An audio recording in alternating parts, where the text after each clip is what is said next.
everyone, and welcome back. This is our new episode. Sorry it's a little bit late. I had some editing troubles with the program that I use. It's all good now. It's all fixed. We're a month late, which is okay. Give myself a little bit of a break. Was the last month of summer vacation, and my son's off to school. He's a third grader now, so yeah, I just had to take some time and be with him and enjoy our last few days of summer. But in this episode of The Esoteric Mammoth, we interview Jim Lochtefeld, a professor at Carthage College. I actually had him as my religions professor when I was in Carthage, and I loved his class. We talk a lot about spirituality and religion and how it all is kind of like our story, the stories we tell, a human way of understanding the universe and our reality here on Earth. I think my favorite takeaway from this episode was when we talked about the difference between a cult and a religion. And the main difference is time. So I hope you guys find this as insightful as Joe and I did. And stay tuned for some new updates with the Esoteric Mammoth. We're going to be switching some things up. We're going to do more than just interviews. And there are more interviews to come as well. But we appreciate you and thank you all for listening. We're still in the beginning stages of this, so it's still new and exciting. And we're going to be trying a lot of new things. Definitely is a time to experiment and try. See what works, see what doesn't. So if you have any input or things you want to hear, don't be afraid to shoot us a message. Send us an email. So let's talk about the mammoth in the classroom.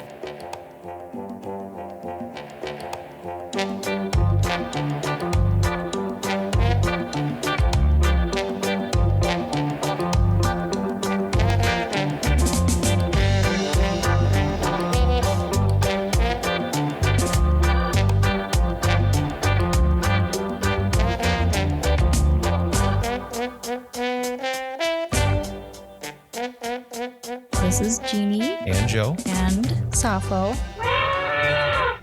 And today we are here with James Lochtefeld. Welcome, James. Thank you. Thank you. I usually go by Jim. Yep. Okay, we'll call you Jim. 3 J's, triple J, Yeah. Jeannie, Joe, and Jim. Tell us a little bit about yourself. So I started teaching at Carthage in the fall of 1992.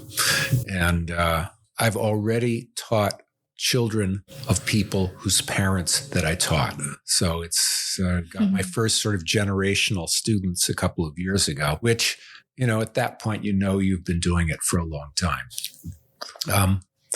I retired in 2022 after 30 years of service. But my plan for the next, while we live still here in Kenosha, is to teach a couple of classes in the spring semester and to do what I like in the fall semester. So what do you teach? I teach religious studies. My research interest is on religious pilgrimage in India, particularly in North India, and more generally research interest in Hinduism and in Indian religions. And so I was hired for a world religions position, which was created at the time. It was the first. There were other people who were not ordained ministers when I was hired, but everybody else was teaching in Christianity somewhere. And so I was going to sort of do everything else, which is, it was how I had tried to position myself in the job market as sort of a generalist rather than a specialist. And I knew I wanted to teach at a small college rather than a big college because I wanted to have a lot more interaction with individual students rather than teaching in large, if you're at a large university, you're basically giving a show. If you have 500 students sitting in an auditorium, and it's a performance. And, there's nothing to take away from it. And some people are really good at that, but you don't have a lot of real interaction with people. And that was one of the things that was really important to me, was to be able to have to know people by name, and to know sort of, to be able to have these sorts of casual conversations with people about this and that, whatever sort of the opportunity presented itself now. Are you originally from Kenosha? No. Oh, no. I did not grow up in the Midwest. I grew up primarily in New York and Massachusetts. And then went to college in upstate New York at Colgate, I went to Harvard Divinity School for one master's. I went to the University of Washington to study Indian languages, which is where I met my wife. She grew up in Seattle. And then went to Columbia for my doctorate, Columbia University in New York City. So what got you into studying religion and particularly, Hinduism and Indian cultures? Well, I had a couple of teachers that were pretty significant for this. And, the interesting thing is that you don't always know this at the time. And so, I knew that these were good teachers and that I respected them. One was an undergraduate teacher. One was, when I first went to Harvard Divinity School, I took a course in Indian philosophy my first semester that I was there. And he was a Buddhist scholar. They were both Buddhist scholars, actually. And so for a while, I knew I was interested. I knew I was interested in religion. That's something that's been really a lifelong interest of mine. But as to sort of what the direction might be, I didn't have that. Even when I first went to Harvard, I was not sort of settled. But again, I told this story a couple of weeks ago at Interfaith Lunch. I couldn't have said this at the time, but I knew that I was stuck. And, you don't quite know what to do.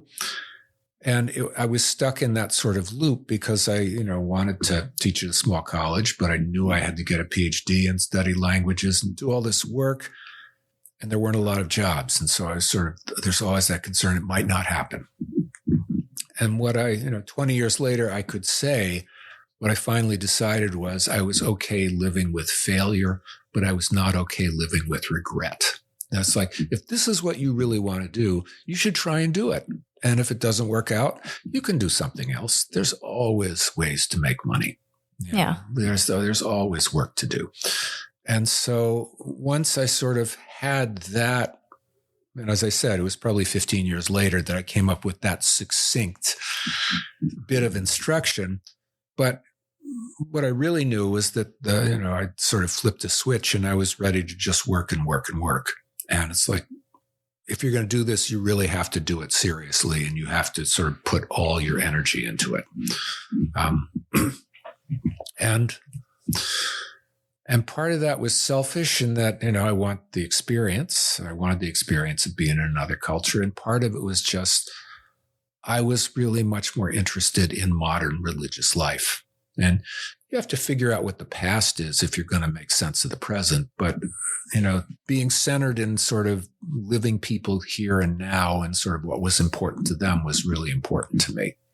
And we always like to, obviously we're very interested in what led you into the field of study that you're involved in, but then also what led you to become an educator in that field of study. Was there a certain inflection point where, did you know from the beginning, like this is something I want to learn? And then, no, I have to say not. And one of the signs of that is when I was in my last year of college, I took the GRE in the spring not because I had any thoughts of applying to graduate school, but it's like, if I apply to graduate school, it would be better to have this test sort of done right now while everything is sort of working at a high level still, rather than, a year later when who knows what's happening. And of course, if you're at a college, at the time it was all pencil and paper stuff. But then there's also the logistical stuff. It's set up and you can, whereas if you're just sort of some person out in the world who wants to take the GRE, it was just a lot harder to figure that out. So, but I just sort of did that as a precaution or a safeguard, I guess I'll say, but I did not have any thoughts at that. I did not have any direction that time, certainly not by subject and certainly not even by discipline. I just sort of evolved into the idea of being a teacher. And if you're going to get a a PhD in religious studies and you don't want to become like a priest or something like that, then, there aren't a whole lot of choices within that field. I guess you could do work in HR or something like that, but I wasn't particularly interested in that. And so certainly by the time I was doing my second master's with the Indian languages, at that point I was aiming to go into academia. So teaching college level was always the path for you. You never really considered younger kids or anything like that? My dad taught at small colleges for many years, and he was a professor of fine arts and an artist. And he took early retirement at 55. The college offered a buyout to some of the tenured faculty to get the salaries down. And he took it because he said, I've done this for 30 years and I want to spend more time making art. So did you grow up in a religious home at all? Yeah, very Roman Catholic. Roman Catholic. They still are Roman Catholic, although I'm not. What would you say you are? Well, it's a complex question because when we came to Kenosha, our kids were really young. I wanted them to grow up in a multi-generational community. And we started going to St. Matthew's Episcopal Church, which is up on Library Square. And that was, at the time, the house we were living in then, it was maybe a 5-minute walk from the house. And so we would walk to church and we would walk home. And my wife's still involved with the church. When 2020 came, everything shut down. When it started back up, I basically found I did not miss it. And so it's like, that was a time in my life. And I had various positions of leadership on the church board during those 30 some years. But it's just like, no, I just really don't miss this now. And, and she did ask me once, do you want to come back to church with me? And I said, no, I'm just not feeling it. And so that's where we are there. And part of it, I think, is that, our kids are now adults. We've done our best. We raised them in a religious tradition that gave them a set of answers, which are not the only answers. And we're very sort of upfront about that. But I find myself at home in India, in part because people there accept other people, whatever spirituality they have, they accept other people doing that. And so it's not as much congregational worship, but a lot more interaction with deities. The exception actually is the Sikh community, which I also like a lot because they do congregational singing together. Yeah. And what's funny is recently, I'm not going to get the name right, the mantra that... the Gayatri mantra. Oh, the Gayatri mantra, yeah. Yeah. Yeah, she had been putting that on recently, and it gets caught in my head, but it relates to what we were just talking about, how, song and music can provide that deeper understanding, or for somebody else to achieve a deeper meaning or understanding to it, because it's through song or melody or something like that. And and then the recording of the one so it was 108 times. 108 times. Oh yeah, that they repeat it. So I find that interesting too, and I guess you see that a lot in almost any religion with repetition or certain numerology. So I know so 108 is 9 times 12.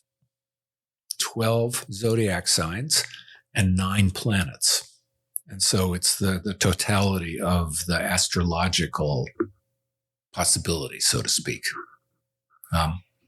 And that, for instance, if you see people chanting mantras using a japamala, a little rosary, there will be 108 beads on that string for that reason. So it represents sort of the totality. What are the number of beads on the rosary? I don't remember. There's 5 decades. So that's 50 for the Hail Marys, and then 5 for the Our Fathers. And then there's a couple other beads that go down to the crucifix. But I know that they're 5 decades, because each of them, there are 3 sets of mysteries. There's the joyful mysteries, the sorrowful mysteries, and the glorious mysteries that, are supposed to be objects of thought as you're doing these, as you're doing each of these decades. There are these 3 sets of 5. And so you're supposed to have your mind sort of on these as well. So it's, and some people, of course, are more kinesthetically focused than other people. And so this helps to do that, or it engages all of the senses. I think that's a better way to say it, because we all have kinesthetic focus, because we all know where our feet are when we're walking and stuff like that, most of the time anyway. I've always been drawn to religious studies in general, too. I grew up in Catholic school. Did you really? Never really felt comfortable at all with anything Catholic. I mean, I learned it all, memorized it all, had to. So I had you pegged as a Greek Orthodox girl. Yeah. I mean, there was that too. Went to Greece, got baptized, like dunked in the, the pot. Yes, it's a tub. Yeah. Yes. I remember that. It was traumatizing. I remember I was 3 when that happened. Well, then they were covering all their bases. Yeah. A couple of baptisms I've had. But yeah, religion, I'm super fascinated by it. I love the stories, and I love the deeper meanings behind it all, and how they all do relate. And it's just different ways to kind of get back to that big ultimate question. They're all different expressions of truth. Yeah. And, maybe not even the same truth. Affected me. He said, Buddhists might not be saying the same sorts of things that Christians are trying to say. I think when you get down to practice level, and, this from early in my teaching career, one of the things I figured was, if you got 4 or 5 people from different religious traditions that were all committed to their traditions into one room, they would find that they agreed on many things in terms of how humans should behave towards each other. Kindness and compassion and empathy and service. Humility, all these sorts of virtues you find again and again and again. And, it's not what you find. And, people understand things to the level in which they are able to understand them. And so some people are quite literal minded. This is how it says, and this is how I'm going to explain this. And some people are more abstractly, they're able to sort of look beyond that, or they're not worried by trying to interpret that. And sort of this notion of a sort of an outer truth and an inner truth. And one of the things, I've seen pictures, medieval Indian miniature paintings showing the Hindu yogis and the Muslim Sufis sitting under trees together, sort of hanging out, just chilling with each other, with the sense that they looked at each other and they recognized, these people are, we have something in common with each other. We were, the way we talk about this, and one of the early articulations I had of this was using the notion of metaphors. And we talk about people mixing metaphors. And it's like, that's no good. You don't, what is it? Pin the tail on the cake or something. It's not the tail on the icing on the donkey. So it's, these metaphors have their own internal logic, but they're all different ways of talking about something that ultimately I think we can't really know for sure. That's ultimately unknowable. And these are our attempts to describe this, think about it, and understand it. And it's when people understand the metaphor as the reality itself that then you get into some more trouble. because this sort of literal minded thinking. It's interesting. Before we started recording, we talked about it being like different stories. Religions are the stories that we tell and that we can understand. And it kind of brought me back to our interview with Jim Stockwell, where we were talking about movies and the different types of movies we relate to. Some people love horror movies, other people, can't stand it. So I think religion kind of shares that, where those certain movies are also stories, of course. Yeah. It's a different way of telling the story. Well, and then we're talking about how highly interpretive things are, that where one individual might interpret a text in a little bit different way than another person might interpret it. So, yeah, and the same is true for stories too. And that's so. One of the things I've done for a long time is I've tried to integrate some stories and storytelling into things that we read in class. And so, whether it's stories about Zen monks or stories about rabbis, mystics, Kabbalah mystics or something like that. But one of the things about stories is that there are several things. People like them. People remember them. They entertain people, but you can also, if you're telling a story, you can convey multiple messages simultaneously. So you tell a story, one person understands it at a surface level, another person understands it at a deeper level, another person understands it at an even deeper level. And if you look in the descriptions in the Gospels of the parables of Jesus, there's this pattern you see again and again and again. He tells a story. The kingdom of heaven is like a man sowing seed in a field. And, blah, blah, blah, blah. They come to the end. And later his disciples go, what was that about? And you can see him sort of, wiping his forehead and going, okay, guys, let me break it down for you. But of course, with any context with a story, if someone gives you context before or later, then you'll understand that story in a different way. And when I was doing my field work, I had one Hindu ascetic that I spent a lot of time just sort of hanging out with. And we would talk about the news, we would talk about stuff, but people would also come to see him and ask him for advice. And, fairly early, I realized, he would tell these stories to people. It's like blah, blah, blah.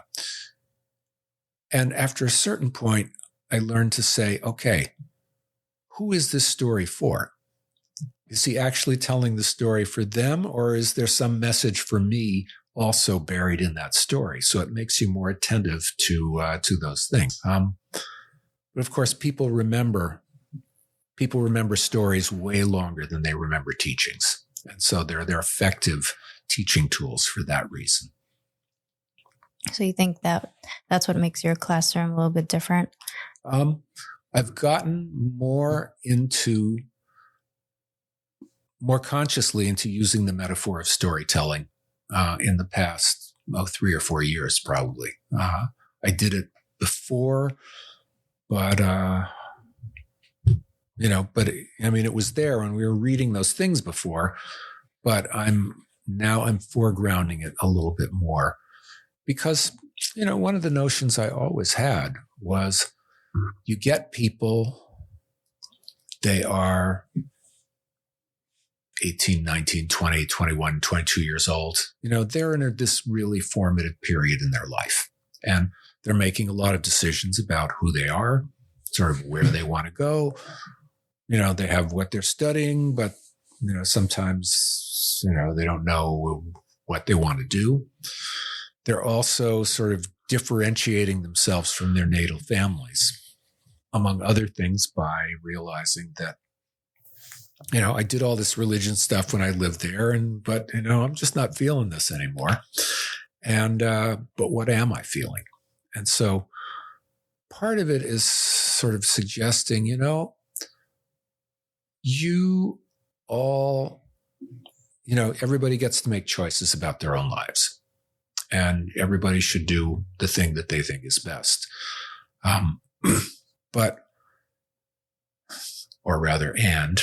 But makes it sound like there's something wrong with that. one of my sort of covert messages, and it's not quite covert because I tell people that on the first day. I say, I teach religion because I believe in human transformation, the ability we have to change ourselves for the better. And what we're going to do here is we're going to study some models of this in the intro class. Now we first have maybe 3 or 4 weeks where we look at structural elements common to all religious communities. Myth, ritual, ethics, scriptures, ideas of ultimate beings, those sorts of things. And then, so that gives them sort of a toolbox to use for then we move to 4 religious communities, which they pick. And so right now in my intro class, we're sort of halfway through Buddhism. We did Hinduism before this. We'll do Judaism and Christianity before the end of the semester. And, never suggesting that one of these is better than another. These are all perfectly viable ways of understanding the world, some of which we may share and some of which we may not. But for the people inside, and that's what's really important to me, these are all compelling stories in terms of constructing a picture of reality. Because, reality just is. The world is what it is. How we understand the world is another thing entirely. And how do we make sense of the world is another question too, because we'd like a world where, the good are rewarded and the wicked are punished. But, we see that doesn't always happen. We'd like a world where people's dreams don't get crushed. And if it's, I don't know, you don't want to tell somebody sometimes your dream is sheer lunacy. But if that's the case, sooner or later, the world is going to let them know that. But one of the things I come back to is sort of spirituality is an important thing. You should not sort of cut yourself off from that because it's tied with emotion and it's tied with this sense of sort of deeper values. And you can have perfectly good values and be a raging atheist. I don't have any problem with that. It's just that these questions of sort of bigger values. What does it mean to live a good life? What does it mean to be a moral person? Religious communities have been thinking about this for a long time. And there's lots of failures in these communities in terms of people doing the wrong thing. But the message has been worked through. So it's like, this is like buying a car that's been in production for a long, long time. They know how it works. They know where the bugs, they've worked out all the bugs. Whereas, some of these new religious movements, they may be just fine, but it's just sort of untested over time. And even something like, over one of the questions, and you may remember this, the last day of class when I talked about new religious movements, I said, what's the difference between a church and a cult? And, it's like, oh, cults are scary. They brainwash people, blah, blah, blah, blah, blah. And churches, oh, we like churches. They're great. It's like, what's the difference? And the difference is often a matter of time. So the Latter-day Saints 150 years ago were basically a fringe social group with a lot of guns and polygamy. And, they moved out to Utah because people didn't like them. If you lived in Utah, that the LDS have a big presence out there still. Yes. And yet now, in 2012, Mitt Romney, a Mormon, got the Republican nomination for president. And I said to one of my colleagues at the time, not about him being Mormon, but about being Mitt Romney. I said, what? Is this the best you can do? Are you serious? But one of the things I noticed was, so he's nominated in 2012. In 2011, PBS did a 6-hour, 2-night special on the history of the Mormon Church. And I think, there was somebody up at PBS going, he could be running for president. Let's, put out something about the history of that church, how it developed, so that people have some actual facts. I did not think it was a coincidence that you have the 6-hour, 2-day marathon on the LDS church right before Mitt Romney gets nominated. And I use this in my Zen class when I'm talking about Zen Buddhism class, or not Zen Buddhism, about Buddhist philosophy, emptiness philosophy. It says, emptiness does not deconstruct reality, the idea of emptiness. It says it deconstructs descriptions of reality. And so reality is what it is. But these descriptions of reality, these are our mental formulations put into language, which of course is also sort of conventional at that point, and thus provisional at some sense, except we, at the everyday level, we operate as if, this is the ultimate truth. And, somebody once said, when someone once asked a philosopher, do you live as a philosopher in your everyday life? He said, well, if I did that, I'd have a hard time figuring out whether I should get out of the way of a speeding truck or not. So it's just like, no, we operate a lot of our life on autopilot, but it's sort of assuming that actually represents what reality actually is the, we do it a lot as in sort of a quick and easy hack, but we don't really know. And I remember I was either 5 or 6, because I remember the house I was standing out of when we moved out of it shortly after I turned 7. So I guess I could have been 7 too. But I'm standing outside the house. It's my childhood house at that point, and just sort of wondering, basically, along the plot line of The Matrix, is this reality that I'm seeing the actual reality, or is there some other reality which is behind this?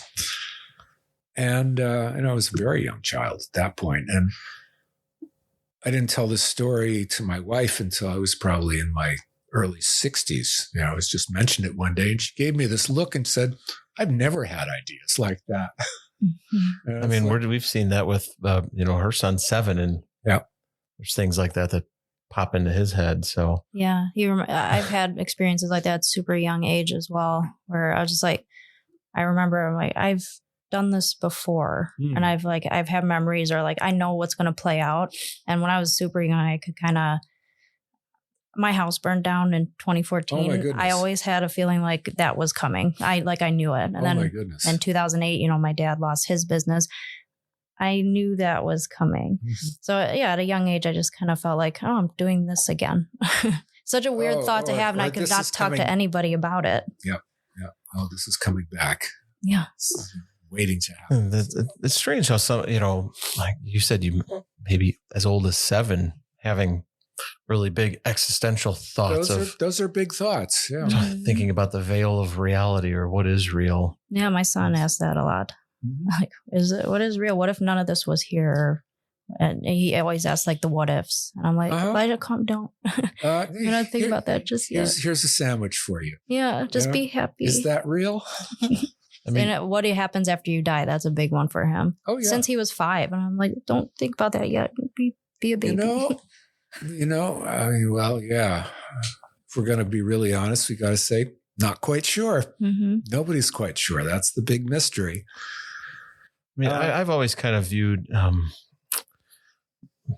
religion, not solely this, but I feel like, religion has developed as a way of trying to make sense of those questions and trying to give some sort of grounding or an anchor so people aren't just completely, chaotically floating in midair of I don't know what this is. Some rules for living and some rules for sort of, some guidelines, some parameters, all of those. Yeah. So I felt that, a lot of religions are kind of principles that sort of ground things and provide some explanation or some understanding of our existence, of the world around us, the physical, maybe the metaphysical. Mm-hmm.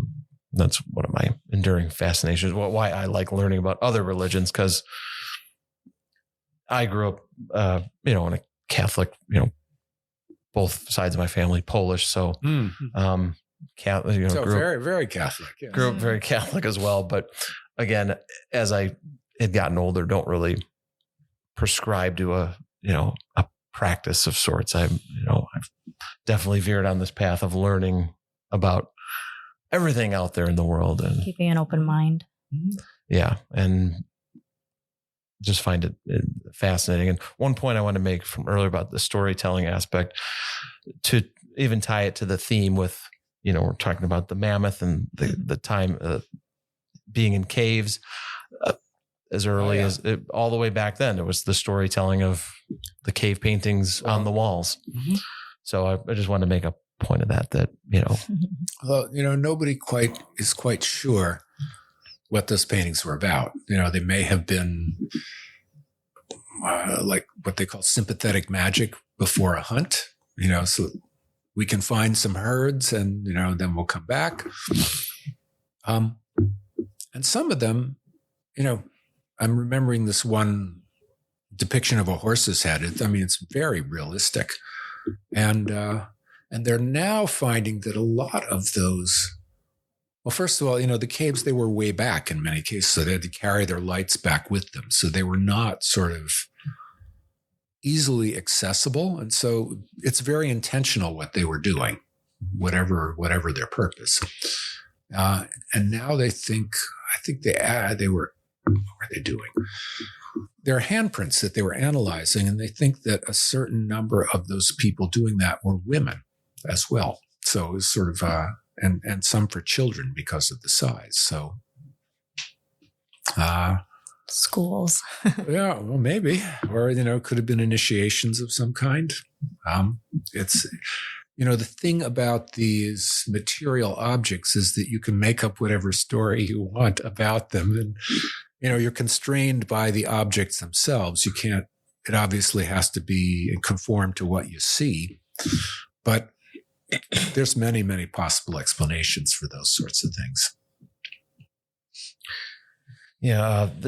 Kind of thinking about when systems of beliefs came about, how far back, some of the earliest, I guess, forms of religion sprang up. Yeah. I guess we could date it as far back as that, Neolithic times, we think. You find burials there with grave goods and, the faces decorated with red ochre, facing the east, which is the rising sun. I guess why leave? I guess, again, many possible explanations. They may have been in a culture where it was taboo to use somebody else's stuff, because it was associated with that spirit. And so if you took this guy's flint knife, his spirit would come back and bother you. So you leave all the grave goods there. Of course, another explanation is, there was another world that they needed these things for. So all kinds of possibilities. But the fact that the people were buried with these things, that also shows intentionality. There's something, the people doing this had some, definite idea of what they were doing. One of the things that, this is kind of going in a bit different direction, but one of the things that at least I like to ask is, as an instructor, educator, teacher, what is, if somebody's taking your class, maybe they're just doing it maybe it's more exploratory for them, but we usually like to ask, what are the takeaways you would like a student to have, even if they're not going to go into a career in this field they are almost all filling requirements. Yeah, exactly. And so I have, in my Buddhism class now, I have 4 or 5 people that I've taught in other classes. They may still be filling requirements, but they definitely took this class intentionally because they wanted to take another class with me. But in terms of, particularly with the intro class, now, and really for 10 years, it's been maybe even longer. It's like, the facts are all readily available. You can, what does this thing mean? What's that thing called? You can find that on Google. I said, so what I want you to come away from this class with is the ability to tell the bigger story about these communities, to get some sense of saying, yeah, let me break it down with you in 4 or 5 sentences, what they think is really important. And if you can do that, then we've succeeded. And this is really sort of, integrative and interpretive sorts of thinking, which is, higher level thinking, which is, from the very beginning, or what they used to call critical thinking. Not in terms of saying this is bad, but in terms of being able to distinguish differences between things. And that, from the very beginning, when I started teaching, it's like, no, you can tell me what you think. You have an opinion. You don't have, yes, you do have an opinion. Tell me what you think. Rather than, what's the answer here? Because, the facts you can find, but the ability to sort of understand those and to put together a coherent picture of them or a coherent narrative of them, that's another thing entirely. And in the upper level classes, it's like that, except at a more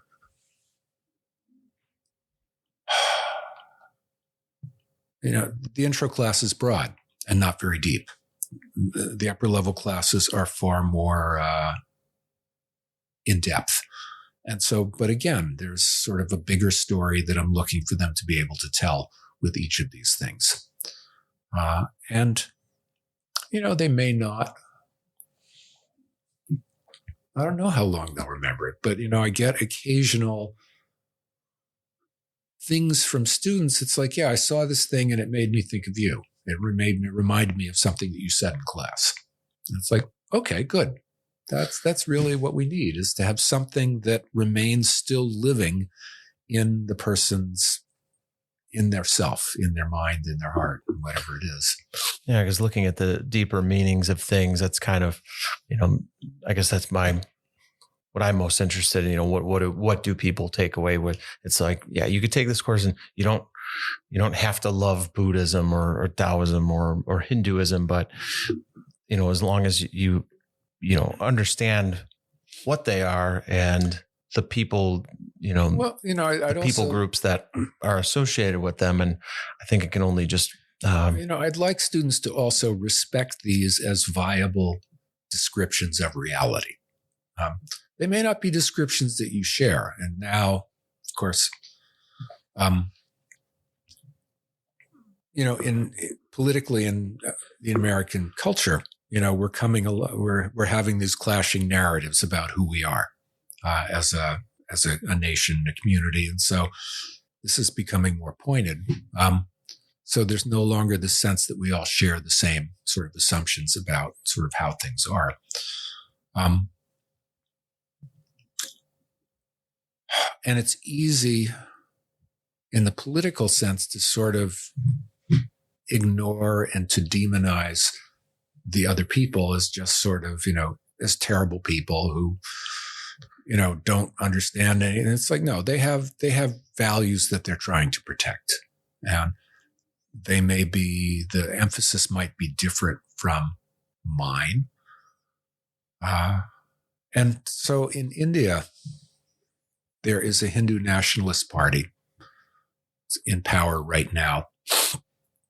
They've been on the rise since the middle of the 1980s. So this is all of my academic career. So I've watched it happen. But I finally, and for a while, I was just like, oh, these people are terrible. Oh, how can other people be so fooled and bamboozled by them? And finally realized, their constituents are really traditional conservative people. So these are basically Indian conservatives, and that they don't want the culture to change very much. They want it to go back to the way it was before. And once I had that thought, it was almost like, turning something over. And it's like, okay, I may not agree with them, but I don't think they're terrible most of the time anyway. because I sort of recognize that they are coming from deeply held values in their own right. But that comes back to, they're telling a different story, and their story doesn't really align with mine. I like the idea of, teaching religion as, passing on stories. And you pointed out that it's a lot of transformation, personal transformation to understand all this stuff. Well, the thing about, one of my colleagues once said, we could take these kids that come in as freshmen. He said, we could just lock them in a room for 4 years and not do anything. And at the end of that, they'd be different because they would have had, this. So how much of it is what we're telling them? How much of it is this experience that they're having? How much of it is the other people that they're around? And my father, God bless him, before I went to college, we were doing some work out in the yard, on some spring day. And he looks at me and he goes, you will learn as much from the people around you in college, from your classmates, as you learn in the classroom.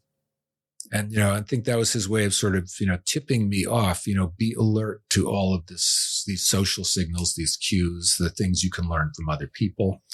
It's not just simply about going and sitting at a desk and say, okay, fill me up now, because, and over the years, as I've gotten better at teaching, my teaching has become more interactive. And so one of the things I've started doing in the last maybe 5 years is when we have a primary text that we're reading, I'll put some segments of that on slides right at the start of the class and have somebody read them, and then we'll just sort of work through what they mean.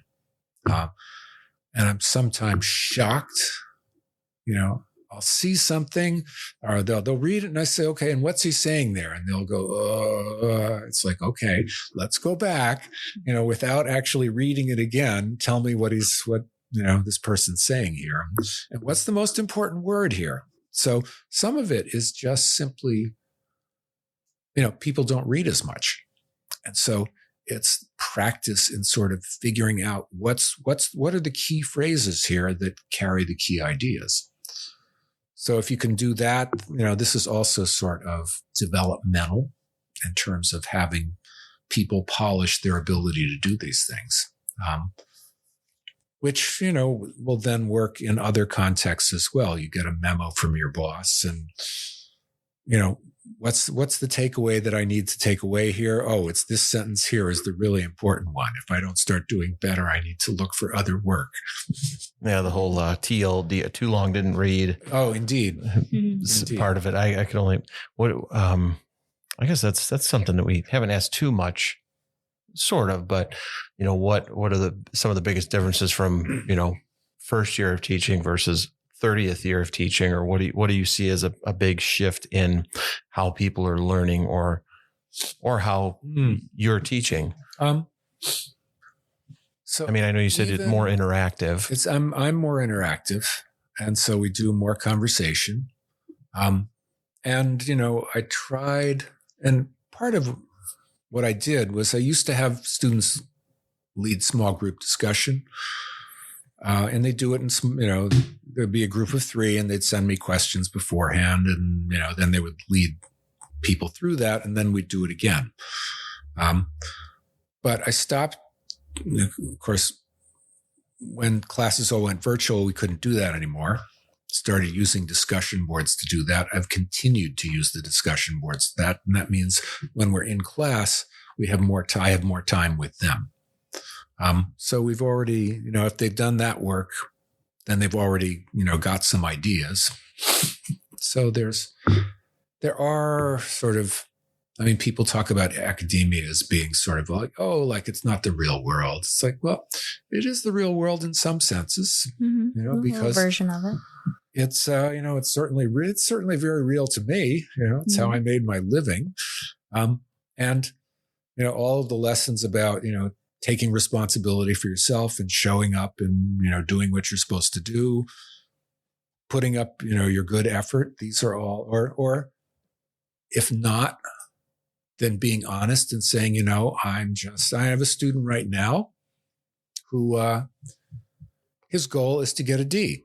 He's a 5th-year senior. He needs to pass this class. He's doing a bunch of, of thesis stuff at this moment, other things that are really, important to his major. So it's like, he said, I really like the class, but it's the lowest on my priority list. And at least he's honest.